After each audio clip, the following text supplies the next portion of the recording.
Hi, I'd like to talk to you about NetSport DNA, our IT asset management suite, designed to deliver a range of tools for the network manager to discover, manage and control all of a school's IT estate.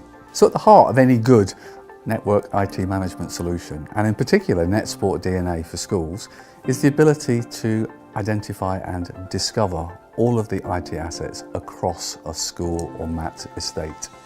NetSport DNA identifies and discovers all of the hardware assets from PCs and servers to tablets, as well as network devices like switches and printers, and pull those all together into a centralized hardware inventory. As you'd expect, NetSport DNA provides lots of details about each and every device, allowing you to identify devices that need upgrading or refreshing in the future and built into your broader strategic plan.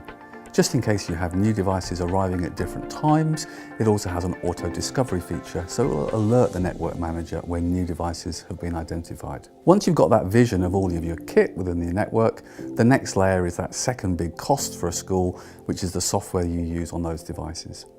NetSport DNA does a software inventory at a number of levels. It identifies all the programs that are installed, within those programs all of the applications. It lists all the hotfixes that have been applied to devices, and then with a nod to GDPR, it looks even further and can identify files of a particular type. A great way of identifying documents that might contain student data that shouldn't be on local machines and back on the secure network storage. Alongside software inventory, of course, is the ability to manage your licensing, both to make sure that schools don't exceed the legal limit of the licenses they own, but also to make sure the licenses they've got have actually been deployed and effectively used. Now, software licensing really comes in two parts when we start thinking about saving money for schools. So one is what's installed, but the second part is who's actually using it. So the application metering component within NetSport DNA allows schools to get a full picture of which software is being used on which devices throughout the day. It's a fantastic way of recognising when renewals come in about which software perhaps doesn't need to be renewed or where additional licenses need to be purchased. Now, alongside application metering is the ability to control, set limits to where applications are used, either by devices or perhaps more practically by time of day. So now we can make sure that applications like Minecraft aren't used during lessons, but are available when it comes to after-school clubs where it might be more appropriate.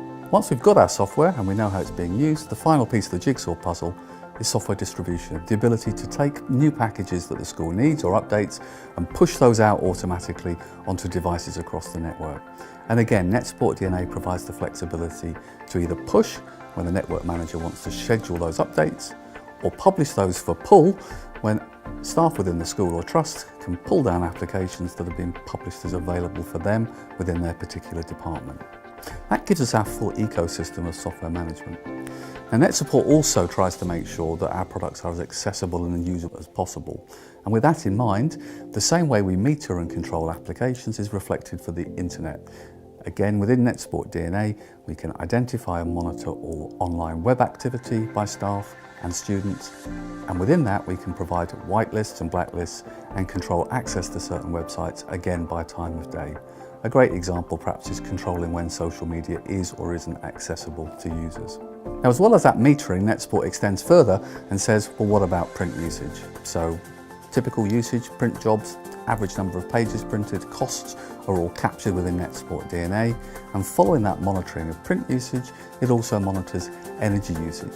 Clearly, that's an area where schools can make savings, particularly with desktops that are left on overnight or over the weekend. And inbuilt to that energy and power management is the ability for us to create policies to make sure machines are automatically started up at the beginning of the day, or just as important, powered down at the end of the day. The policies give us extra flexibility to ensure that if a machine's logged in, then the behaviour we apply might be different to one that's left logged out.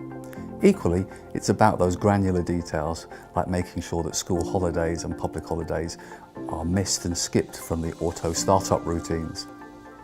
Alongside those, NetSupport is also focused about the practicalities of being proactive, so an alerting component is provided to make sure the network manager can be prompted in advance when conditions meet that might need their attention.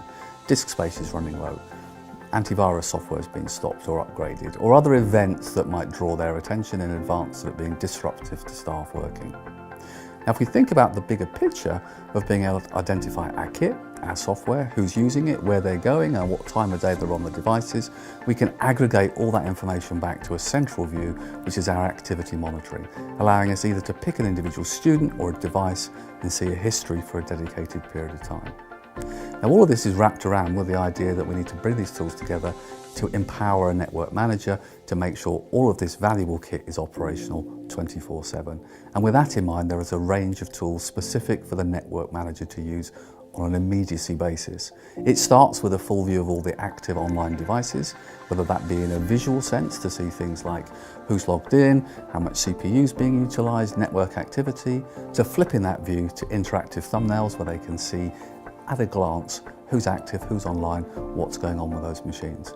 Where they see an issue they need to preempt, they can simply right-click and jump onto a machine with one-to-one remote control, or against a group of machines they can apply things like PowerShell scripts, remote command prompts and more.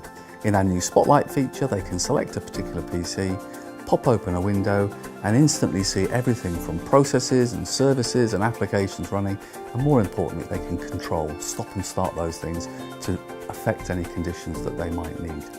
To further enhance the security within NetSupport DNA, we have a fantastic Endpoint security module, allowing schools to either prevent the use of USB devices such as memory sticks on school computers, fantastic for exam season, or to limit the use, perhaps restricting a USB to only be used when a particular user is logged in. Another useful way of making sure that only staff can access memory sticks on computers. We can also do things like ensuring that only encrypted memory sticks are used within the school, again linking back to our GDPR policy. Fundamentally, NetSupport DNA is about being able to identify and manage all different platforms within a school environment.